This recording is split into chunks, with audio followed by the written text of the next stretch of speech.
பரியேறு பெருமாள் கர்ணன் படம் வந்தப்ப அந்த பட சீன்கள் உண்மைக்கு நெருக்கமான சீன்களா ரியாலிஸ்டிக்கா இருந்ததுனால ஒரு யதார்த்தமான படைப்பாளியா மாரி செல்வராஜை பார்த்து நம்மளும் கூஸ் பம்பிங் ஆகி அந்த படங்களை பத்தி ஆகா ஒவ்வொன்று பாராட்டி இஷ்டம். இப்படி அடக்கப்பட்ட ஒடுக்கப்பட்ட நசுக்கப்பட்ட பிதுக்கப்பட்ட மக்களுக்காக படம் எடுக்கிறேன்னு ஜாதி வெறியை தூண்டுற வன்முறையை தூண்டுகிற மாரி செல்வராஜ், முத்தையா, லோகேஷ் கனகராஜ் மாதிரி இயக்குநர்கள் தான் தமிழ் சினிமாவில் உண்மைக்கே அழிக்கப்பட வேண்டியவர்கள், நசுக்கப்பட வேண்டியவர்கள், அடக்கப்பட வேண்டியவர்கள், ஒதுக்கப்பட வேண்டியவர்கள், புறக்கணிக்கப்பட வேண்டியவர்கள். இவர்கள் சினிமாக்கள் வராத தீபாவளி தான் உண்மையான அருமையான தீபாவளி. இன்னும் இந்த மாதிரி இயக்குநர்களை சினிமாக்கள்ல படம் எடுக்க விட்டா தமிழ் சினிமாவும் நாசமாகும், தமிழ் மக்களும் நாசமாவார்கள், தமிழ் நாடும் நாசமாகும்.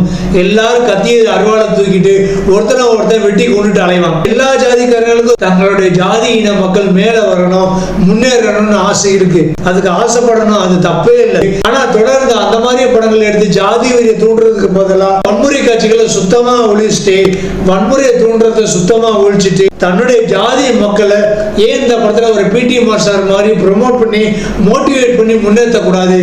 ஏன் இந்த பைசன் படத்துல இரண்டு நல்ல தலைவர்களும் ஒன்றுக்குள்ள பேசி தீர்த்துக்கிட்டு சமாதானம் மாதிரி பேசி காமிச்சிருக்க கூடாது?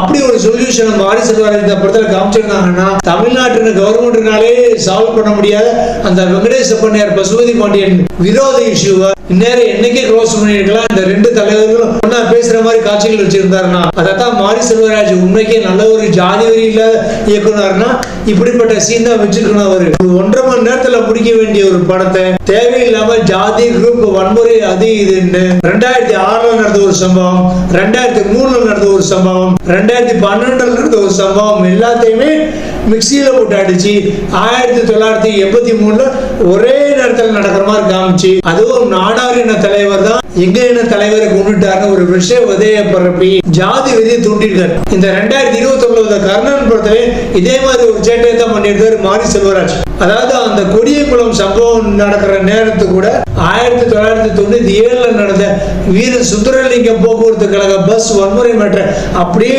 ஜாயின் பண்ணி நடந்த கருப்பு வரலாறுகள் எல்லாத்தையும் ஒன்னா சேர்த்து சொல்லி சம்பவங்களை ஃபுல்லா குரோஜனிக்கல் ஆர்டர்ல சொல்லாம மாத்தி மாத்தி சொல்லி மக்கள் மனசுல ஒரு குழப்பத்தை உண்டாக்கி ஒரு ஜாதிய வெறியை தூண்டாரு மாரி செல்வராஜ். அதுக்கு இவர் எடுத்துக்கிட்ட அந்த உத்தி தான் ஸ்போர்ட்ஸ் டிராமாங்கிற ஒரு நாடகம்.